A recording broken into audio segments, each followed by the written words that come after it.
السلام عليكم خوتي المغاربة، كي دايرين؟ بخير. نتمنىكم تكونوا على خير وكاع اللي كيشوف هذا الفيديو.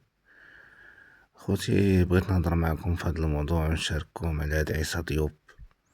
انا هادي سيمانه من بعد الماتش ديال المنتخب مع البرازيل، وانا باغي نهضر وتنقول بلاش وتنقول نهضر وتنقول بلاش، ولكن قررت في الاخير نهضر حيت اليوم الخميس بالليل، الجمعة في الصباح، الليلة اللي غيلعب فيها المنتخب مع اسكتلندا ان شاء الله. وان شاء الله يكون ربح المغرب بشي 3-4-0 ان شاء الله. هاد عيسى ديوب بصراحة انا ما تخليش هادشي لدماغي.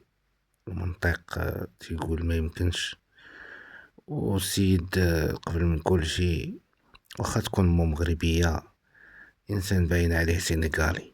ما عرفنا دابا هذا واش مغربي ولا سينيغالي، ولكن في كل الحالات واخا عمو مغربية وعنده جنسية مغربية، هذا راه باين عليه سينيغالي. يعني ومسمية ديالو سينيغالي، يعني علاش معيطلو المنتخب؟ هذه واحد النقطة. زيادة على أنه لما عرفت مؤخرا أنه كان تيبغي يجيبو المنتخب من قبل، وستا السينيغال كانت كتبغي تجيبو وهو تيرفض. كان تيساين باغي يلعب مع فرنسا، ومنين فرنسا كيراتلو ما عيطتلوش، ناضو هو عاد قلب الجنسية في السن ديال 29 عام، ودار المغربية باش يعيطلو المنتخب. غير هادي في حد ذاتها تنعتبرها أنا قلة النفس. العدو ديالي شي واحد بحال هاد الشكل هذا اللي تيكون يعني تيبقى غير شياطة في التالي، وكنصدقو حنا عاوتاني جايبينو كيما بغات كل حالة من غير تا كرة القدم ولا في أي مجال. بحال منير الحمداوي تا هو فاش كان عيطاتلو الصبليون، ومن بعد ما كيراتلو الصبليون عاد هو نجا للمغرب. هاد الحالة هادي ما يمكنش تكون كاع في المنتخب، والمنتخب معجوز والمغرب معجوز ومهزوز راسو فوق السما. زيادة على أن هاد القضية ديال هاد عيسى ديوب سينيغالي كتعني بزاف ديال الحوايج. أولا تا مغربية مكيناش، لا من الشكل ولا من الوقفة ولا من الهيئة ديالو، باينة سينيغالي. واللي كيوافقني الرأي يدير شي جيم ولا يعطينا الرأي ديالو في التعليق، واللي ما كيوافقنيش الرأي تا هو يعطينا الرأي ديالو في شي تعليق.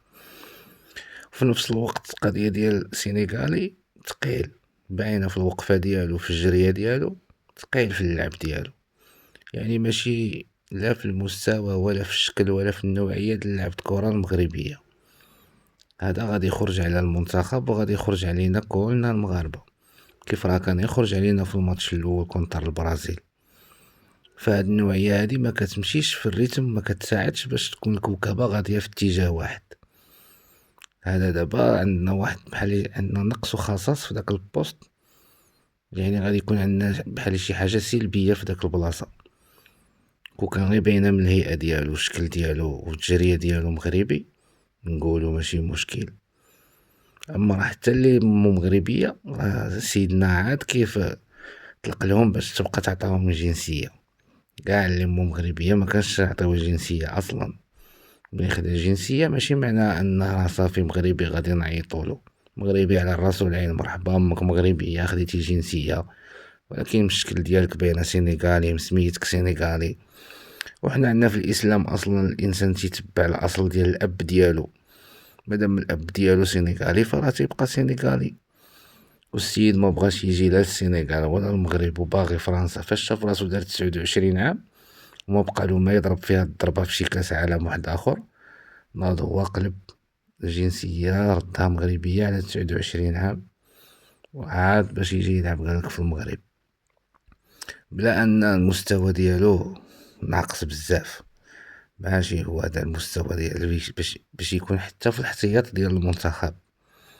وانا هذا الرأي ديالي، وبحكم انني راني لعبت كرة، ولعبت كرة غير في الحومة ومع الفراقيد الحومات وبزاف، وحياتنا كاملة دوزنا الحمد لله كرة، تنفهمو الحمد لله شوية في كرة. بحال دابا هاد النوعية هاد اللاعبين هذا انا نعيرو غير من الوقفة والجرية ديالو، نعرفو واش ديال الكرة ولا ماشي ديال الكرة. هذاك التقالة اللي فيه وهاد الطريق والاسلوب ديالو داكشي ديال السينيغال، ما غاديش يصلح لنا وغادي يخرج علينا. خوتي الا كتوافقوا لي الراي قولوها لي، والا كنت غلط في شي حاجه قولوها لي. نتمنىكم تشاطروا معايا هذا الموضوع هذا، وأنا راه غير النفس على الوطن وعلى البلاد وعلى المنتخب اللي تتخليني نهضر هكا. قرار اختيار تمثيل المغرب لم يكن قرارا مهنيا فقط، بل مدفوعا الإنسان اللي هذا عاد غادي ينوض يبرر. وتنتمنىكم نهار مبروك. وهذا راه 3 الصباح وانا باش ندير هاد الفيديو. والسلام عليكم.